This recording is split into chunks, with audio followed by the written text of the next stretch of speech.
मौसम बड़ा खराब था।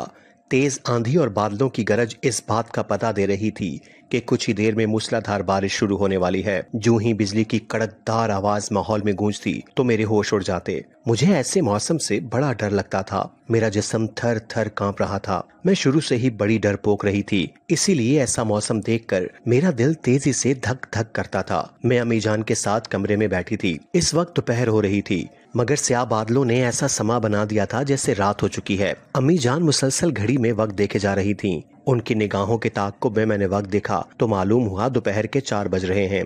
थोड़ी देर में अम्मी जान ने शानों और सर के गिर्द चादर लपेटी और कहने लगी, अजीन मैं किसी काम से जा रही हूँ, थोड़ी ही देर में आ जाऊंगी, दरवाजा अच्छी तरह बंद कर लो। अम्मी जान ने छतरी उठाते हुए कहा तो मेरे होश उड़ गए। ऐसे खौफनाक मौसम में अम्मी जान मुझे तन्हा कैसे छोड़कर जा सकती थीं? मैंने अम्मी जान से रुहानसी होकर जिद की कि या तो मुझे भी साथ ले जाएं या आप भी रुक जाएं।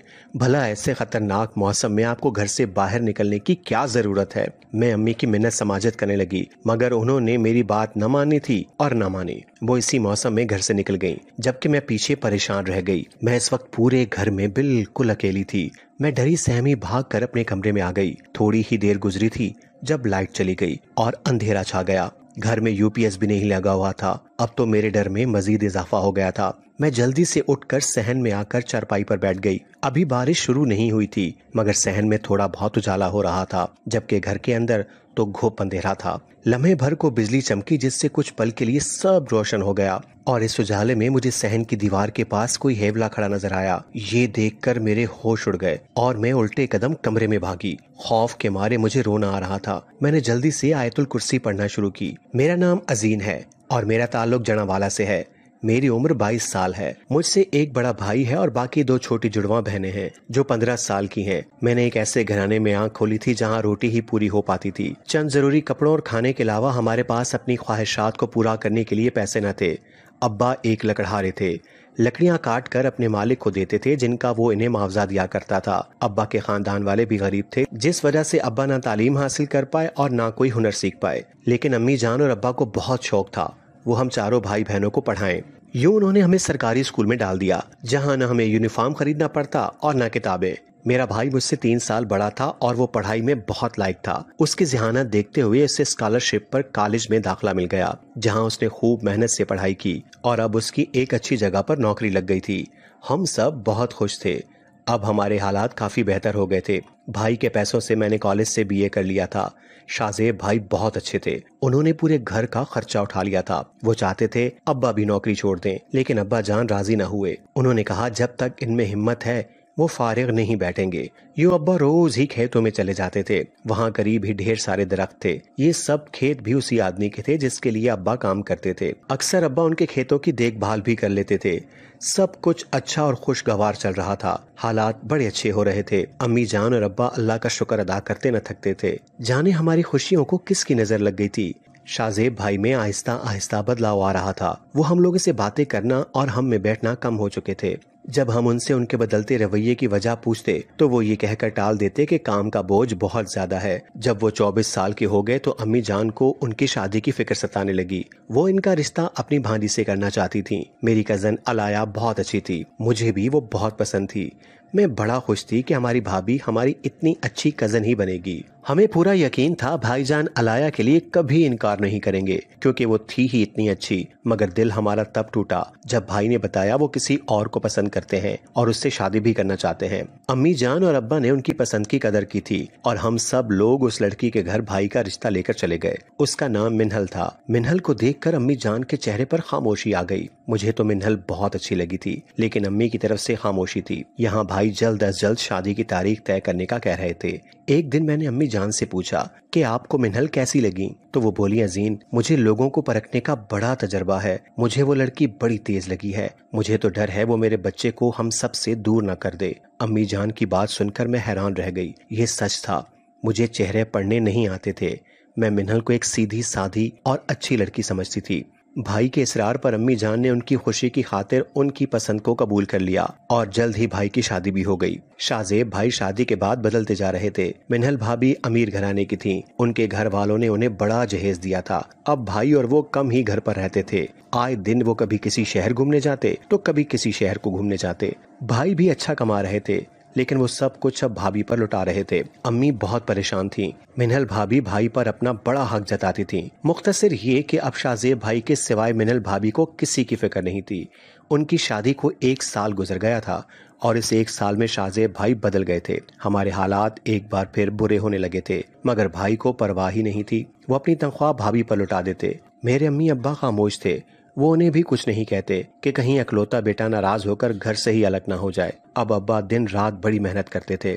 सुबह सवेरे लकड़ियां काटते और शाम में खेतों की देखभाल करते। आज भी भाभी और भाई लंदन गए हुए थे। लंदन में भाभी की खाला रहती थी। उन्होंने ही इन दोनों को लंदन आने की दावत दी थी। बाकी मेरी दोनों बहनें फिजा और अमीना ट्यूशन पढ़ने गई हुई थीं।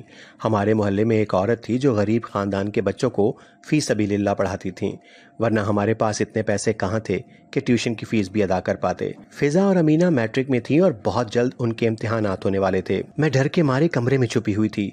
थोड़ी ही देर बाद घर के दरवाजे पर दस्तक हुई। मेरी जान में जान आई। मुझे यकीन था अम्मी जान आ गई हैं। अभी बूंदाबांदी शुरू हो गई थी। जो ही मैंने दरवाजा खोला तो होश ही उड़ गए, क्योंकि दरवाजे के बाहर तो कोई नहीं था। जब मेरी नजर गेट से बाहर जाती सीढ़ियों पर गई तो मैं परेशान हो गई, क्योंकि वहाँ गुलाब के फूलों का बड़ा गुलदस्ता पड़ा हुआ था। मैंने फौरी उसे उठाकर देखा तो इस पर एक कार्ड भी चिपका हुआ था, जिस पे लिखा था प्यारी अजीन तुम्हारे लिए। यह पढ़ते ही मेरे होश उड़ गए कि कौन है जिसने मुझे फूलों का ये बुके दिया है। आज से पहले तो किसी ने कभी ऐसा नहीं किया। मैंने जल्दी से कार्ड फाड़ दिया और फूलों को वहीं छोड़कर घर के अंदर आ गई।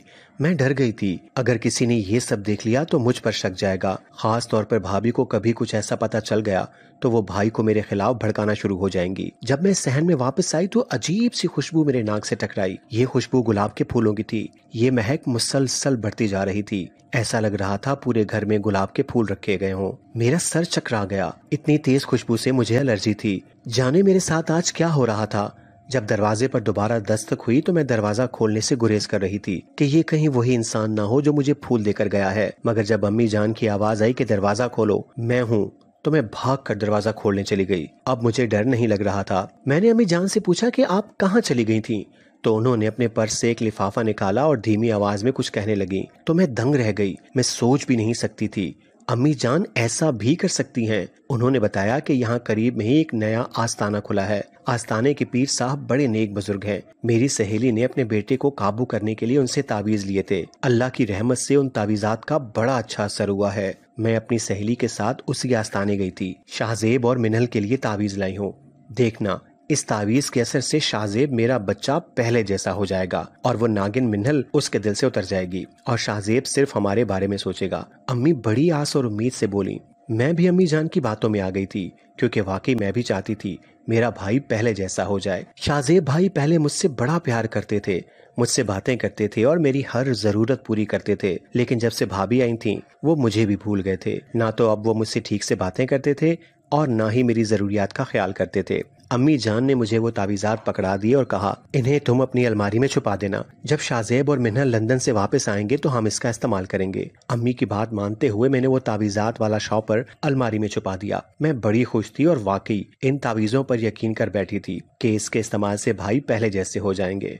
वो हम सब से प्यार करेंगे और भाभी पर कम तवज्जो देंगे। लेकिन मैं नहीं जानती थी जो होने वाला था वो हमारी सोच के बरक्स था। रात हुई तो मैं कमरे में सोने के लिए लेट गई। मेरे कमरे में मेरे अलावा मेरी दोनों बहनें फिजा और अमीना भी सोती थीं। अमीना और मैं बेड पर, जबकि फिजा चारपाई पर सो जाती थी। शुरू से हमें वक्त पर सोने की आदत थी, इसीलिए रात 11 बजे तक हम सब लोग सोकर ख्वाबे खरगोश के मजे लूट रहे थे। रात के शायद 1-2 बजे होंगे जब मुझे खटपट की आवाज आई। मेरी नींद बड़ी ही कच्ची थी। इसके बाद मुझे महसूस हुआ जैसे किसी ने मेरे हाथ को मजबूत गिरफ्त में ले लिया है। मैं झंझला सी गई और धीमी सी आवाज निकालकर कहा, अमीना सो जाओ, क्यों तंग कर रही हो? चूंकि मेरे साथ अमीना सोती थी इसीलिए मुझे लगा शायद वही मुझे तंग कर रही है। अब मेरा हाथ तो गिरफ्त से आजाद हो गया था, मगर कमरे में खटपट की आवाज जारी थी। मेरी नींद टूट गई और मैं उठकर बैठ गई। आंखें मसली तो नाइट बल्ब की मध्यम सी रोशनी में ये देखकर मैं हैरान रह गई कि मेरी अलमारी के पट खुले हुए थे और इसमें मौजूद सामान जमीन पर गिरा हुआ था। मेरे कपड़े जमीन पर बिखरे पड़े थे। मैं हैरत से उठी और कमरे की लाइट जलाई और जमीन पर अपने कपड़ों और चंद सामान को बिखरा हुआ देखकर सदमे में आ गई। ये किसने किया था? मैंने अमीना और फिजा को जगाया तो वो लाइल्मी का इजहार करने लगी और बोली, आपी आपसे खुद ही ये सब हो गया होगा, हमारी नींद न खराब करें, सोने दें, सुबह स्कूल भी जाना है। वो दोनों तो दोबारा सो गई थी। जबकि मैं तैश में आ गई थी। कुछ समझ नहीं आ रहा था ये कैसे हो गया। उस वक्त अम्मी जान को जगाकर सारा मामला बताकर मैं उनको परेशान नहीं करना चाहती थी। पहले ही वो मिन्हल भाभी और शाहजेब भाई की वजह से काफी परेशान रहती थी। उन दिनों से अचानक मुझे इस तावीज के लिफाफे का याद आया जो मैंने अलमारी में उन्हीं कपड़ों में छुपा कर रखा था। मैं उजलत में वो लिफाफा ढूंढने लगी, लेकिन तलाश करने के बावजूद मुझे वो लिफाफा न मिला। फिजा और अमीना लाइट बुझाने की जिद करने लगी तो मैं सब समेटकर लाइट बुझाकर लेट गई। अलबत्ता मैं हैरान और परेशान थी कि मेरी अलमारी का सामान बाहर किसने फेंका और किस तरह वो लिफाफा ही वहाँ से गायब हो गया। इसी हफ्ते भाई और भाभी आ चुके थे। अम्मी जान को मैंने बता दिया था कि वो लिफाफा गुम हो गया है। अम्मी जान ने मेरे साथ वो तावीज़ात ढूंढने की बड़ी कोशिश की, लेकिन वो न मिले। अम्मी जान सर पकड़कर बैठ गईं। जब मैंने उन्हें पूरा वाकया सुनाया, वो कहने लगी, लगता है इस मनहूस मिन्हल ने भी इस घर में तावीज करवाए हुए हैं। इसका तावीज ज्यादा असर वाला है, इसीलिए तो हमारे तावीज गुम किए गए हैं। अम्मी जान की इस बात ने मुझे मजीद डरा दिया था। अम्मी जान का कहना था कि वो दोबारा आस्थाने जाकर तावीज लेकर आएंगी। भाई ऑफिस गए हुए थे और भाभी अपने मैके चली गई थी। उस वक्त दोपहर हो रही थी। अच्छी खासी धूप निकली हुई थी। कुछ दिन पहले का ठंडा मौसम दोबारा से हिद्दत में तब्दील हो गया था। अम्मी जान ने मुझे लंच बॉक्स में खाना डालकर दिया और कहा, जाओ बेटा अजीन, अपने अब्बा को खाना दे आओ। यूं मैं अपने गिर चादर ओढ़कर पैदल ही घर से निकल गई। मैंने एक निगाह अपने कपड़ों पर डाली तो मुझे बड़ी शर्म आई। मेरे कपड़े बहुत पुराने थे। पिछले 3 सालों से मेरे पास यही कपड़े थे। मैं घर से बाहर निकली तो मुझे ऐसा महसूस हुआ जैसे हर कोई मुझे ही देख रहा है। इतने पुराने कपड़ों में मुझे बहुत बुरा महसूस हो रहा था। ना मैंने पिछली गर्मियों में कपड़े बनाए थे और ना इस साल में। यही सब सोचते हुए खेतों तक पहुंच गई।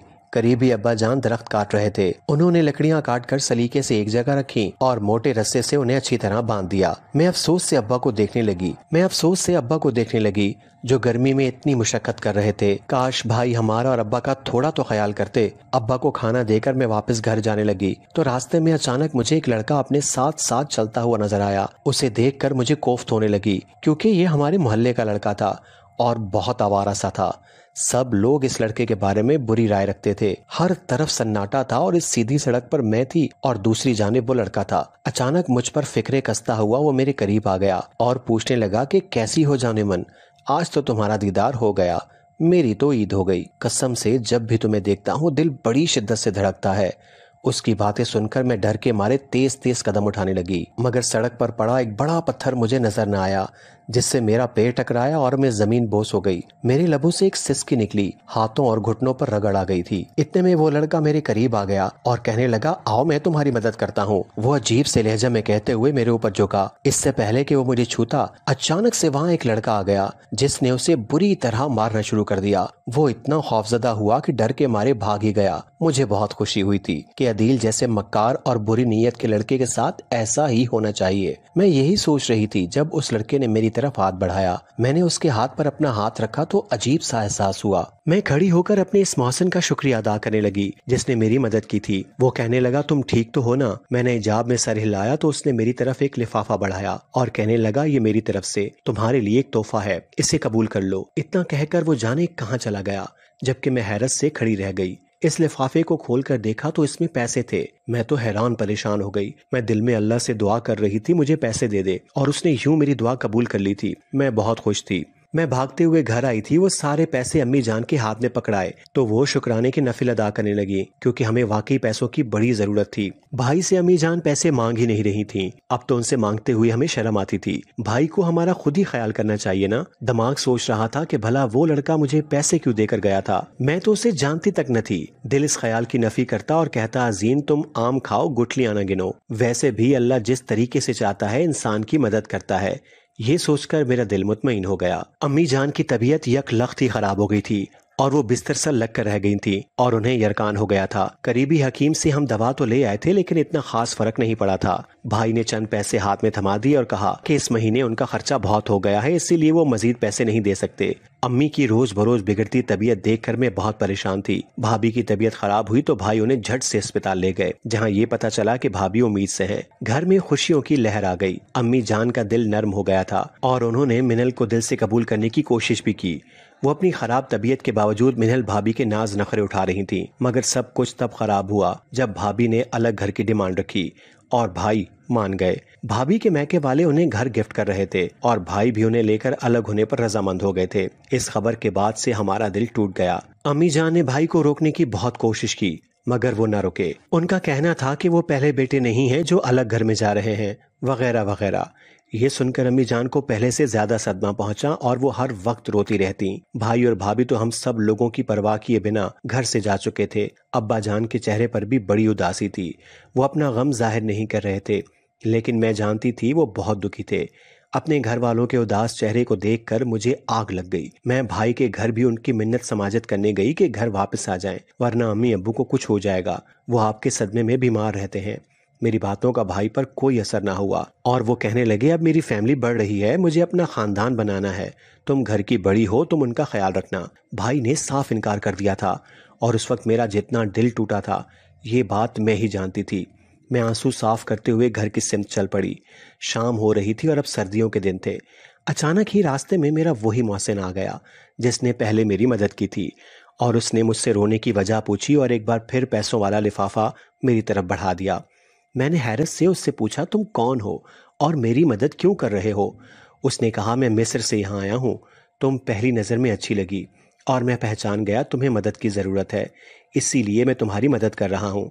लेकिन याद रखना, कभी गलत रास्ते का इंतखाब मत करना। उसने गंभीर लहजे में कहकर पैसों वाला लिफाफा मेरी तरफ बढ़ाया और कहा, इससे अपनी अम्मी का इलाज करवा लेना, वो बिल्कुल ठीक हो जाएंगी। इतना कहकर वो वहां से चला गया, जबकि मैं शॉक्ड रह गई कि ये लड़का कौन है, कि ये लड़का कौन था और मेरे बारे में इतना सब कुछ कैसे जानता था।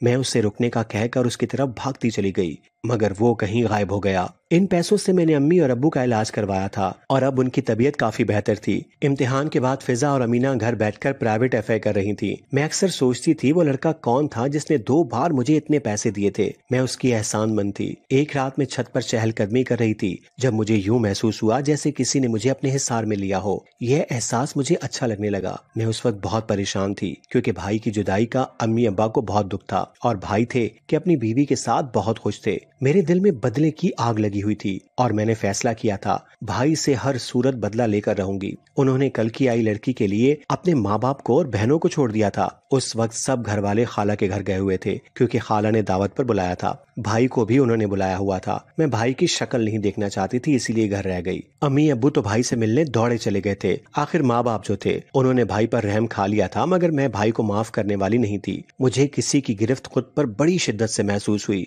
मैंने जो ही पीछे मुड़कर देखा तो होश उड़ गए क्योंकि वहाँ तो वही लड़का खड़ा था, मेरा मोहसिन, जिसने मेरी मदद की थी। मैं एकदम डरकर उससे दूर हुई और पूछा, तो तुम यहाँ कैसे आए? मैंने डर कर पूछा। वो मुझे यूं ही अपने हिसार में लिए मेरे कमरे में ले आया। उसके वजूद से उठती महक मुझे मदहोश कर रही थी। उसने मुझे अपने सामने बिठाया और मेरा हाथ अपने हाथ में लेते हुए वो मुझे अपनी सच्चाई बताने लगा। उसने बताया, मेरा नाम अर्शमान है, मेरे लोग और मैं मिस्र में आबाद थे। हमारा ताल्लुक जिन्नात से है, ऐसी मखलूक से जो आग के शोले से पैदा की गई है। हम सब लोग वहाँ पर बहुत खुश थे, मगर हमारे कबीले के एक मुअज़्ज़िज़ जिन को दूसरे कबीले के जिन्नात ने जान से मार दिया, जिस वजह से 2 कबाइल के दरमियान दरार पड़ गई और यूं 2 कबीले आपस में एक दूसरे के दुश्मन बन गए। हमें इंसाफ चाहिए था क्योंकि दूसरे कबीले के जिनजादे ने हमारे कबीले के बेकसूर जिनजादे को मार डाला था। हम लोग काजी जन्नात के पास गए जिन्होंने हमारे दरमियान फैसला किया। उन्होंने बताया, कसूर दोनों जिनजादों का था, इसीलिए सजा भी दोनों जिन्नात के खानदान को भुगतना होगी।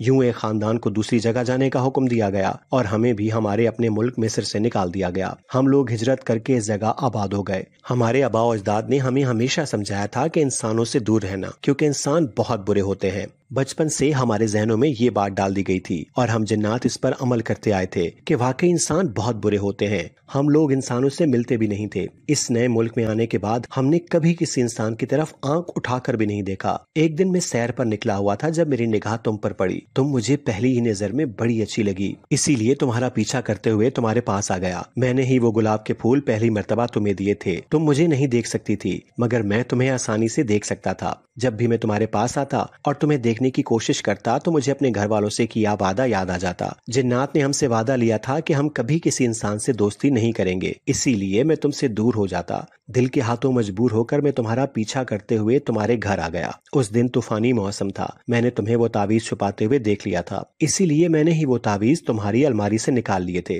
क्योंकि ये सब काम ठीक नहीं है और इसमें अल्लाह की नाराजगी शामिल है। मैंने इन तावीज़ों को पानी में बहा दिया था। इसके बाद उस लड़के से भी मैंने ही तुम्हारी इज्जत बचाई थी। वो पैसे मैंने तुम्हारी मदद की खातिर तुम्हें दिए थे, क्योंकि मैं जान चुका था कि क्योंकि मैं जान चुका था कि तुम्हारे घर के हालात ठीक नहीं हैं। मैं जब भी तुम्हारी मदद का सोचता तो घर वालों से किया वादा याद आ जाता। मैं अपने घर वालों से किया वादा तोड़ना नहीं चाहता था, इसीलिए तुमसे दूर चला जाता था। मगर जब मुझसे तुम्हारा उदास चेहरा न देखा जाता तो मैं तुम्हारे पास आ जाता था, और इसीलिए 2 मरतबा तुम्हें पैसे भी दिए थे। मुझसे डरो मत, मैं तुम्हारा हमदर्द हूँ और अब भी तुम्हारी मदद करने के लिए आया हूँ। उसने अपनी हकीकत बताने के साथ साथ मेरे हाथ में एक सोने का हार रख दिया जो बड़ा भारी मालूम हो रहा था। उसने कहा, इसे बेचकर पैसे हासिल कर लेना और जब भी मदद की जरूरत हो मुझे पुकारना, मैं तुम्हारे पास हाजिर हो जाऊंगा। वो जिनज़ादा अरशमान मुझे देखते हुए बोला, जबकि मैं हक्का बक्का उसे देख रही थी। मुझे उससे डर नहीं लग रहा था, शायद उसकी आंखों में मुझे प्यार नजर आ रहा था। यही वजह थी मैं उससे खौफजदा नहीं हुई थी। उसने मुझे कहा, जब भी मदद की जरूरत हो मुझे याद कर लेना, मगर अब मैं दोबारा तुमसे खुद से मिलने नहीं आ सकता। अगर जिन्नात को इस बात की भनक भी पड़ गई कि मैं इंसान से मिलता हूँ तो मेरे साथ अच्छा नहीं होगा। इसलिए तुम जब भी मुश्किल में हो मुझे याद करना, मैं तुम्हारी मदद को भागा चलाऊंगा। लेकिन याद रखना, कभी कोई गलत कदम मत उठाना। वो मुझे समझाकर वहां से चला गया, जबकि मैं अभी तक उसके हिसार में कैद थी। मेरी उदास आंखें यकायक मुस्कुराने लगी। जिनज़ादा अरशमान बहुत अच्छा था। उस वक्त भी मैंने अपने हाथों में मौजूद उस हार को देखा। मैं उस जिनज़ादे की बहुत मशकूर थी जिसने मेरी इतनी मदद की थी। जब अम्मी घर आई तो मैंने उन्हें झूठ बोलकर कह दिया कि यह हार मुझे किसी ने तोहफे में दिया है। अम्मी जान ने मेरी बात पर यकीन कर लिया था। जब हम उसे सुनार के पास लेकर गए तो हमें इसकी अच्छी खासी कीमत मिली। अम्मी जान और अब्बू हैरान थे, इतना कीमती हार मेरे पास कहाँ से आया? तो मैंने गोल मोल जवाब दिया। इस तरह वक्त गुजर गया और हमारा गुजारा अच्छा होने लगा। भाभी के घर बेटा पैदा हुआ था। मेरी अम्मी जान वहाँ भाभी की खिदमत करने गई हुई थी। मैं सिर्फ एक बार वहाँ गई थी, दोबारा नहीं गई थी। मुझे ऐसे लोगों से मिलने का कोई शौक नहीं था जिनको हमारी कोई कदर न थी। भाई का बेटा अजीज बहुत प्यारा था और मुझे भी इससे बड़ी मोहब्बत थी। मुझे शुरू से ही बच्चे पसंद रहे थे। मैं अपने दिल को मारकर अजीज से मिलने चली जाती थी। भाई के सामने मैं सिर्फ एक बार ही आई थी। इसके बाद मैं तभी अजीज से मिलने जाती जब भाई घर पर नहीं होते थे। अम्मी का तो अभी भाई के घर कई दिन रहने का इरादा था। उनके जाने के बाद से मैं घर संभाल रही थी। उस दिन के बाद से जिनज़ादा अरशमान दोबारा मुझसे मिलने आया था। उसकी भी मजबूरी थी, मगर वो जाते जाते अपनी मोहब्बत का बीज मेरे दिल में बो गया था,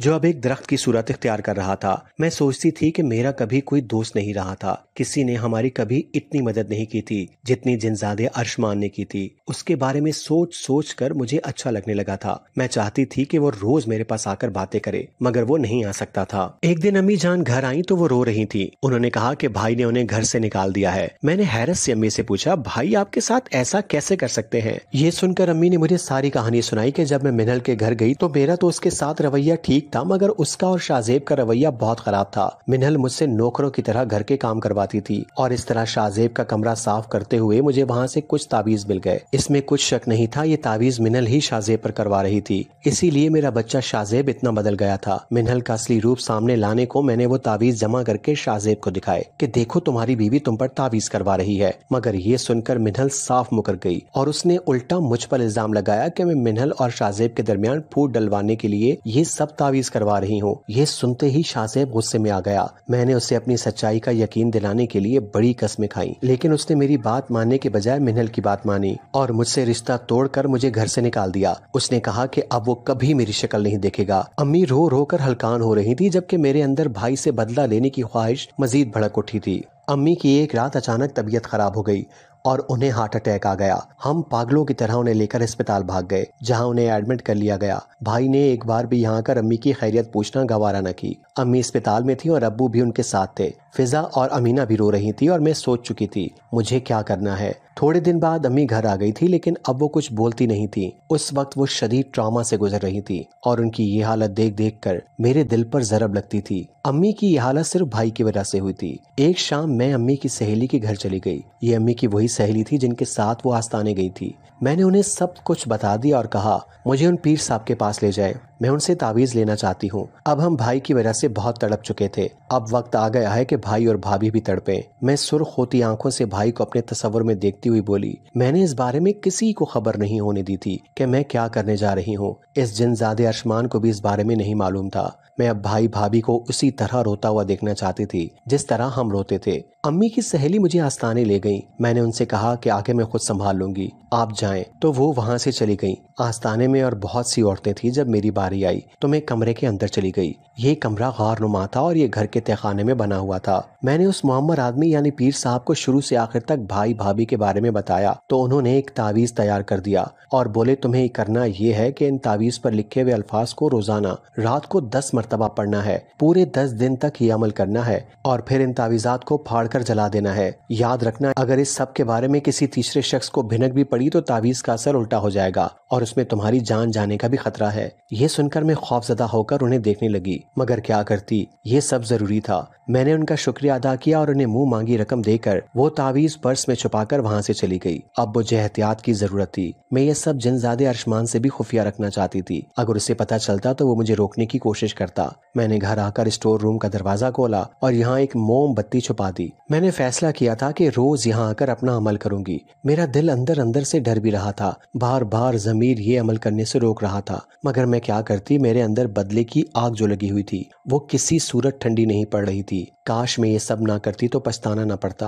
मेरे एक गलत कदम ने मेरी जिंदगी में वो मोड़ ले आना था जिसके बारे में मैंने कभी सोचा तक न था। मैंने रात को सबके सो जाने की तसल्ली की और चुपके से वो तावीजों वाला लिफाफा निकाला और उसे लेकर स्टोर रूम में चली आई। यहाँ कोने में बैठकर मैंने माचिस से मोमबत्ती जलाई और शॉपर से तावीज निकाल लिया जिस पर एक का हिंसा लिखा हुआ था। मेरा दिल बहुत घबरा रहा था। जमीर बार बार इल्तिजा कर रहा था ये गलत काम है, इसीलिए मैं ये काम न करूं, मगर शैतान मुझ पर गालिब आ रहा था। सो यूं मैंने अपने ज़मीर की आवाज का गला दबाया और मोमबत्ती की रोशनी में वो अल्फाज पढ़ने लगी जो इस तावीज पर लिखे हुए थे। मैंने अपने फोन में भाभी और भाई की तस्वीर भी ओपन की हुई थी। उनको देखने के साथ साथ में अमल कर रही थी। पीर साहब ने जो मुझे हिदायत की थी मैं सब पर अमल कर रही थी। जो ही मोमबत्ती इख्तिताम तक पहुंची तो मेरा अमल भी पूरा हो गया और मैं खुशी खुशी वहाँ से उठकर कमरे में आ गई। उस रात मैं सुकून की नींद सोई थी। अगले दिन में जब अब्बा के खेतों के करीब खाना देने गई तो वापसी पर जिनजादा अरशमान मुझे मिल गया। उसके चेहरे पर उदासी थी। मैंने उससे पूछा तुम्हें क्या हुआ है, तो उसने बताया कि मैं कुछ अरसे तक तुमसे मिलने नहीं आ सकूंगा। हम लोग मिस्र वापस जा रहे हैं क्योंकि हमारे सरदार ने हमें बुलाया है। तब तक तुम अपना ख्याल रखना।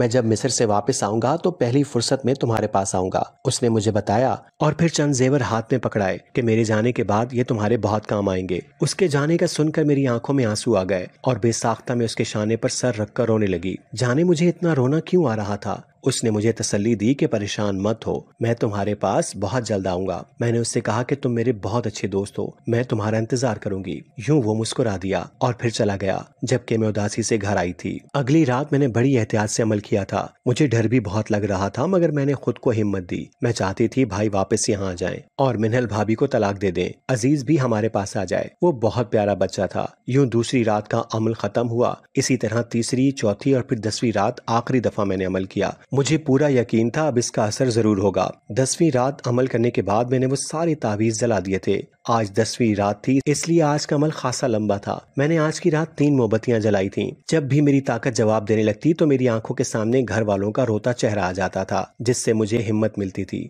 10वीं रात में अमल करके सो गई थी मगर नहीं जानती थी अगले दिन का सूरज किस तरह तुलू होगा। अगली सुबह मेरी आंख शोर की आवाज से खुली थी। ये आवाजें रोने की थीं। मेरे पैरों तले जमीन निकल गई। मैं भाग के कमरे से बाहर निकली तो अम्मी ने बताया कि अजीज का अचानक इंतकाल हो गया है। वो कल तक तो बिल्कुल ठीक था। डॉक्टर्स को भी नहीं मालूम ये सब कैसे हुआ। ये सुनते ही मेरे पैरों तले जमीन निकल गई। भाई और भाभी घर आ चुके थे। उनकी हालत बड़ी तकलीफ दे थी। वो फूट फूट कर रो रहे थे। मैं उन्हें अजियत में देखना चाहती थी मगर जाने आज क्यों। जब मेरा बदला पूरा हो रहा था तो मुझे तकलीफ हो रही थी। मैं अजीज से बहुत प्यार करती थी और इसका चले जाना मेरे लिए भी तकलीफ देता। अजीज के जाने के बाद से भाई और भाभी बिल्कुल गुमसुम हो गए थे। वो किसी से बात तक नहीं करते थे। उन्हें ऐसी हालत में देखकर अम्मी जान रोती थी। भाभी की तबीयत बिगड़ती जा रही थी।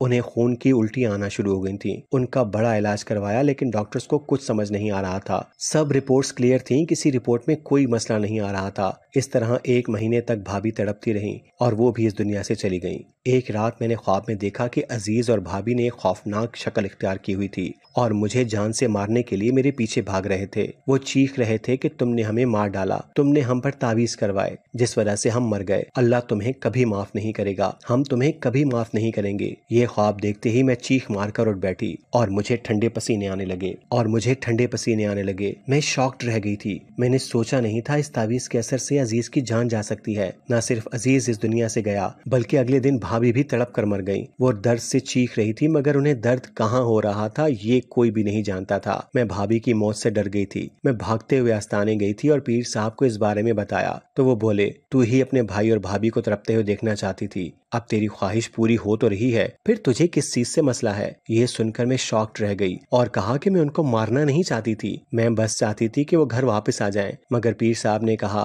तू अपने भाई भाभी को रोता तड़पता देखना चाहती थी, तेरी ख्वाहिश पूरी हो गई है, अब जा यहाँ से। उन्होंने मुझे गजबनाक अंदाज में कहा तो मैं डर कर वहाँ से चली गई। एक नदामत थी जो मुझे घेरे हुए थी। आस्थाने में बैठी हुई औरतों ने बताया कि ये पीर साहब एक जादूगर है और काले इल्म के जरिए लोगों के मसले हल करते हैं। ये सुनते ही मेरे पैरों तले जमीन निकल गई। मैंने तो सोचा नहीं था ये पीर एक जादूगर है, मैं तो उनको नेक इंसान समझती रही। अब मुझे अफसोस हो रहा था, काश मैं जिनजादे अरशमान की बात सुन लेती। उसने तो मुझे समझाया था कि कभी गलत रास्ता इख्तियार मत करना, लेकिन मैंने गलत राहों का इंतखाब कर लिया था, जिस वजह से मुझे उसकी सजा भी मिल रही थी। भाई अब दीवाने बन गए थे। वो अक्सर रोते रहते और किसी से बात नहीं करते थे। वो हमारे घर वापस तो आ गए थे मगर उजड़ी हुई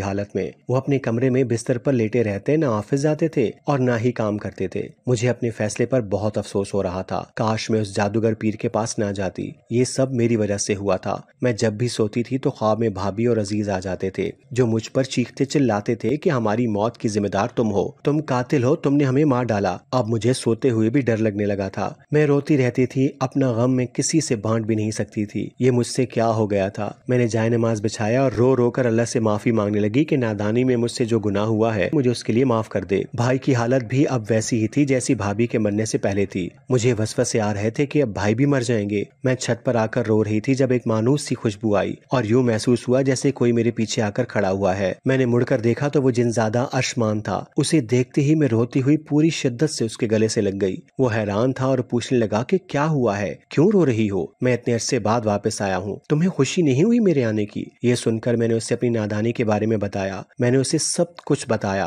और उसके आगे हाथ जोड़ के, खुदा का वास्ता है मेरे भाई को मरने से बचा लो, वो मर जाएंगे जिस तरह भाभी और अजीज मर गए। वो मेरी बातों को खामोशी से सुन रहा था और फिर वो वापस अपनी दुनिया में चला गया। 2 दिन बाद जब वो लौटा तो उसके पास एक शरबत था। उसने कहा, ये शरबत मैं एक तबीब जिनजादे से लाया हूँ, इससे न सिर्फ इस तावीज का असर खत्म हो जाएगा बल्कि तुम्हारे भाई सेहतमंद भी हो जाएंगे। इस जिनजादे की बात पर अमल करते हुए पूरा 1 महीना मैंने पानी में घोलकर भाई को वो शरबत पिलाया, जिसके बाद इस तावीज का असर भी खत्म हो गया और भाई सेहतमंद हो गए। मैं इस जिनजादे अरशमान का शुक्रिया अदा करना चाहती थी मगर वो शरबत देने के बाद से आया ही नहीं था। मैं उसका बहुत इंतजार करती थी। एक रात मेरा इंतजार खत्म हुआ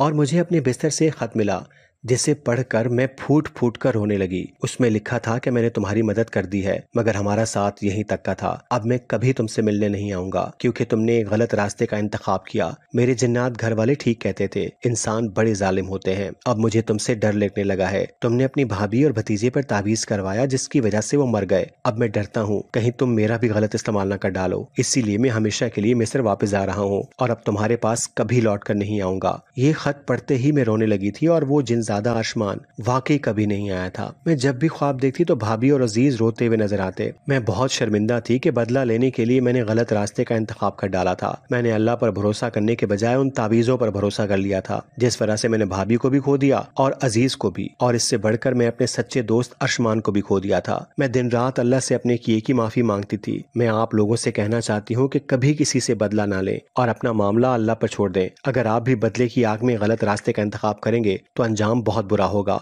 मैं उस वक्त बड़ी अजियत में थी और ये अजियत मेरी खुद की खरीदी हुई थी। अगर मैं बदले के लिए इस पीर के पास ना जाती तो ये सब कभी ना होता। हमें अपने दीन पर अमल करते हुए दूसरों को माफ करना सीखना चाहिए और ऐसे अमल और कामों से गुरेज करना चाहिए जो हमारे दीन में ममनू है।